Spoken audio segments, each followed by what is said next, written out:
ସମସ୍ତଙ୍କୁ ଖ୍ରୀଷ୍ଟୀୟ ପ୍ରେମରେ ମୋର ନମସ୍କାର। ପ୍ରିୟ ମୋର ଭାଇ ଆଉ ଭଉଣୀମାନେ, ପବିତ୍ର ବାଇବେଲରୁ ମୁଁ ଆପଣମାନଙ୍କୁ କିଛି କହିବାକୁ ଚାହେଁ। ଶାସ୍ତ୍ରରେ ଲେଖାଯାଏ, ବାକ୍ୟର ଶ୍ରୋତାମାନେ ଈଶ୍ୱରଙ୍କ ଦୃଷ୍ଟିରେ ଧାର୍ମିକ ଗଣିତ ନ ହୋଇ ବାକ୍ୟ ପାଳନକାରୀମାନେ ଈଶ୍ୱରଙ୍କ ଦୃଷ୍ଟିରେ ଧାର୍ମିକ ଗଣିତ ହୁଅନ୍ତି।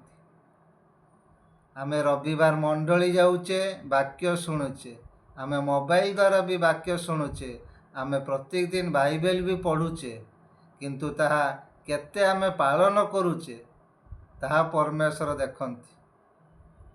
ଗୋଟେ ଘଟଣାରେ ଆମେ ଦେଖୁଛେ, ପ୍ରଭୁ ଯୀଶୁ ଯାଉଛନ୍ତି, ତାଙ୍କ ପଛେ ମହାଜନତା ଯାଉଛି, ଆଉ ତା ଭିତରେ ଗୋଟେ ସ୍ତ୍ରୀ ଲୋକ ଚିତ୍କାର କରି କହୁଛି, ଧନ୍ୟ ସେଇ ଗର୍ଭ ଯାହା ତୁମକୁ ଧାରଣ କଲା, ଧନ୍ୟ ସେଇ ସ୍ତନ ଯହିଁରୁ ତୁମେ ପାନ କଲ। ପ୍ରଭୁ ଯୀଶୁ କହିଲେ, ସିଏ ଧନ୍ୟ ନୁହେଁ, ଯେଉଁମାନେ ଈଶ୍ୱରଙ୍କ ବାକ୍ୟକୁ ଶୁଣନ୍ତି ଓ ପାଳନ କରନ୍ତି, ସେମାନେ ଧନ୍ୟ ଅଟନ୍ତି। ଲେଖା ହେଇଛି, ମୋତେ ପ୍ରଭୁ ପ୍ରଭୁ ବୋଲି ଡାକନ୍ତି ସମସ୍ତେ ସ୍ୱର୍ଗ ରାଜ୍ୟରେ ପ୍ରବେଶ କରିବେ ନାହିଁ, ମାତ୍ର ଯିଏ ମୋର ସ୍ୱର୍ଗସ୍ଥ ପିତାଙ୍କ ଇଚ୍ଛାକୁ ପୂରଣ କରେ ସେହି ସ୍ୱର୍ଗ ରାଜ୍ୟରେ ପ୍ରବେଶ କରିବ।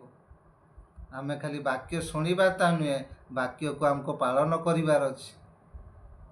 ତହିଁରେ ପରମେଶ୍ୱର ଆମକୁ ଆଶୀର୍ବାଦ କରିବେ। ସମସ୍ତଙ୍କୁ ପ୍ରେଜ୍ ଦ ଲର୍ଡ।